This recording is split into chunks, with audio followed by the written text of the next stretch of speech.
Hello everyone, welcome to our YouTube channel Surjit SPS. तो guys, आज की इस वीडियो में हम फिर से बात करने जा रहे हैं एनटीटी रिक्रूटमेंट के बारे में। और ये जो पेज है वो आप देख पा रहे होंगे, Himachal Pradesh state electronic development corporation limited का, जो कि एनटीटी रिक्रूटमेंट 2024 का जो ज़िम्मा है, एक तरह से इस पर्टिकुलर कॉरपोरेशन को जो है वो मिला है।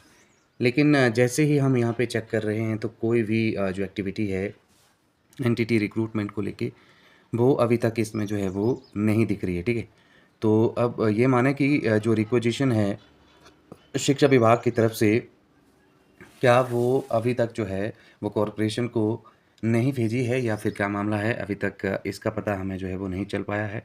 ठीक है, और यहाँ से आप ये देख सकते हैं, ये आउटसोर्स मैन पावर जो है वो आपको प्रोवाइड करता है ये जो कॉरपोरेशन है। लेकिन यहाँ पे इसको यदि हम चेक करें तो कोई भी एक्टिविटी हमें जो है इसमें रिगार्डिंग एंटिटी भर्ती जो है वो नहीं देखने को मिल रही है।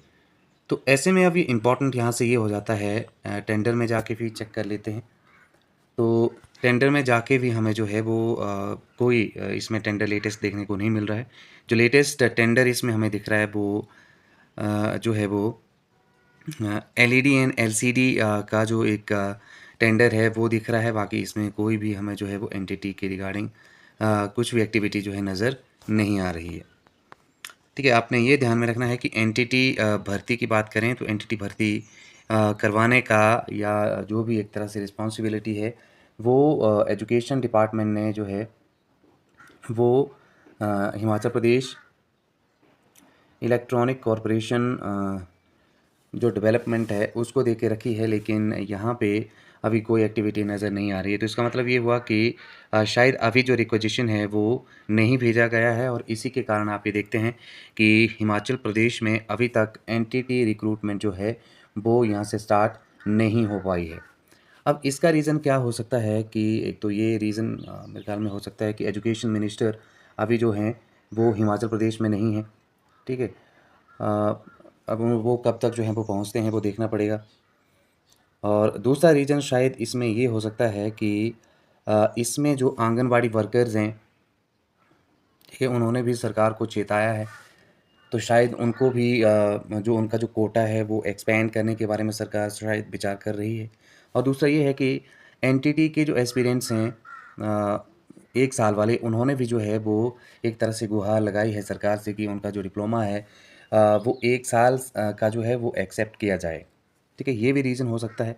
लेकिन एनटीटी जो 1 साल वाले हैं, अभी उनका जो प्रोटेस्ट है वो कोई ब्रॉड लेवल पे नहीं है, या फिर उनकी जो एक तरह से न्यूज़ है वो अभी जैसे बड़े-बड़े जो हमारे न्यूज़ चैनल हैं, जैसे हमारा प्रिंट मीडिया है, हिमाचल दस्तक है, या फिर दिव्य हिमाचल है, या पंजाब केसरी है, उसमें उस तरह का अभी 1 साल वालों का जो है कोई अपडेट ख़ास नहीं है, या फिर ख़ास ये कहें कि उनकी तरफ से प्रोटेस्ट नहीं हुआ है।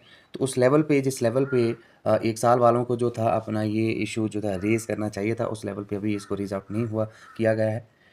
और यही कारण है कि अभी 1 साल वालों को लेके कोई भी जो अपडेट है या फिर जो भी न्यूज़ है, वो अभी तक न्यूज़ में जो है वो नहीं आ रही है, प्रिंट मीडिया में यानी कि न्यूज़पेपर में अभी देखने को नहीं मिल रही है। ठीक है? तो बाकी ये 2 रीज़न आप मान के चल सकते हैं कि आंगनवाड़ी वर्कर्स का प्रोटेस्ट और दूसरा 1 साल वालों की नाराज़गी, मेरे ख़्याल में कहीं न कहीं शायद इस भर्ती को जो है वो थोड़ा-सा आप कह सकते हैं कि फॉर अ व्हाइल जो है वो इस भर्ती को एक्सटेंड कर सकती है। लेकिन उसके लिए देखना पड़ेगा कि किस तरह का प्रोटेस्ट जो है वो करते हैं। ठीक है, उसके बाद ये चीज़ें जो है वो यहाँ जो है एनटीटी भर्ती में जो है शामिल हो पाती हैं कि नहीं, वो देखना होगा। पर ये है कि अभी तक रिक्वेजिशन शायद जो है वो नहीं गया है हिमाचल प्रदेश इलेक्ट्रॉनिक कॉरपोरेशन को, और इसलिए शायद ये जो प्रोसेस है जिसको कि हमने पहले कहा था कि 1 वीक के अंदर-अंदर जो है वो स्टार्ट हो जाएगी, अभी तक इसका कोई भी अपडेट जो है वो हमें नहीं देखने को मिल रहा है। और कहीं न कहीं एम्प्लॉयमेंट की बात करें तो एम्प्लॉयमेंट के रिगार्डिंग कोई ख़ास अपडेट जो है वो भी नहीं आ रही है, जो कि बहुत बड़ा एक कंपोनेंट है हिमाचल प्रदेश में, क्योंकि छोटा टेरिटरी है हिमाचल प्रदेश। ठीक है, 70 से 75 लाख पॉपुलेशन वाला एरिया है, और यहाँ पे एम्प्लॉयमेंट जो है वो उस लेवल पे नहीं है जिस लेवल पे इसको होना चाहिए। और जैसे ही कोई भर्ती भी आती है तो उसको भी कहीं न कहीं उसका नोटिफ़िकेशन करने में काफ़ी ज़्यादा टाइम जो है वो सरकार लगाती है और इस तरह से फिर काफ़ी दिक्कतें जो हैं वो यहाँ से सामने आती हैं।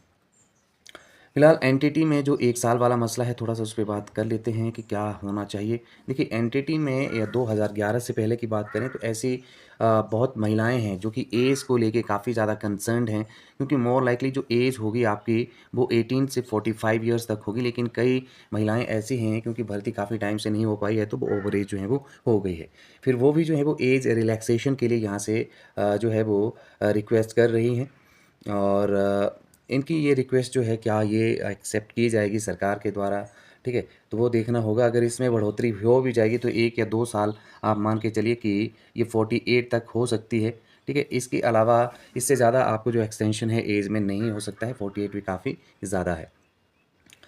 ऐसे में एक एग्ज़ाम्पल के माध्यम से हम ये समझते हैं, सपोज़ करिए किसी ने जो है वो 2010 में जो है वो एनटीटी का 1 साल का डिप्लोमा जो है वो किया है। ठीक है? अब उस टाइम उस महिला की जो उम्र थी, जो एज थी, वो 25 थी। 25 रख लो या 20 रख लो। अब 25 इयर्स उनकी एज है 2010 में, ठीक है? तो 2010 के बाद अभी आप 2024 में हैं, तो 2024 में हैं तो आप यहाँ से जो है वो 14 साल इसमें ऐड कर दीजिए। अब 25 में जैसे आप 14 साल ऐड करते हैं तो आपको 39 जो है वो नंबर देखने को मिलता है, ठीक है?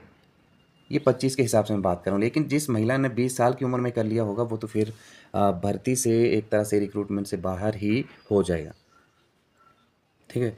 तो इन महिलाओं को भी अब सरकार को देखना पड़ेगा कि किस तरह से अ, इनको जो है वो एक तरह से इस भर्ती में जो है वो शामिल किया जाए। तो ये भी काफ़ी महत्वपूर्ण है और इसके अलावा दूसरी डिमांड कई डिफरेंट सोशल मीडिया प्लेटफ़ॉर्म से आ रही है कि हिमाचल प्रदेश में जितने भी 1 साल वाले एनटीटी आपके सेंटर्स हैं, उनको जो है वो अप्रूवल दे दिया जाए। तो ये मुश्किल है क्योंकि अब यहाँ से देखना पड़ेगा कि आपका जो पर्टिकुलर सेंटर है वो क्या रजिस्टर्ड है या फिर नहीं। जो गवर्नमेंट ऑफ इंडिया है उनकी गाइडलाइंस के अकॉर्डिंग रजिस्टर्ड है कि नहीं है।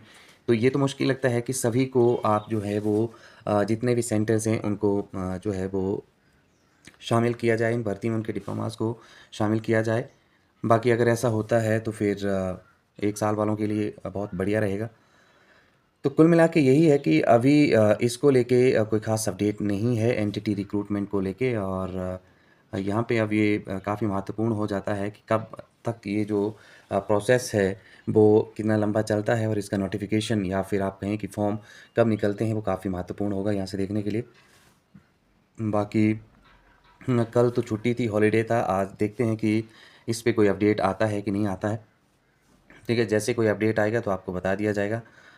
जो भी आपको एनटीटी भर्ती के रिगार्डिंग जो भी डाउट्स रहते हैं तो आप पूछ लीजिए और जिनको डिप्लोमास के रिगार्डिंग एक तरह से डाउट्स हैं तो वीडियो मैंने बनाया हुआ है, उसको आप देख सकते हैं। इसके अलावा आप जो है वो एनटीटी रिक्रूटमेंट 2022-23 करके हमारा व्हाट्सएप ग्रुप है, उसको भी ज्वाइन कर लिया करो।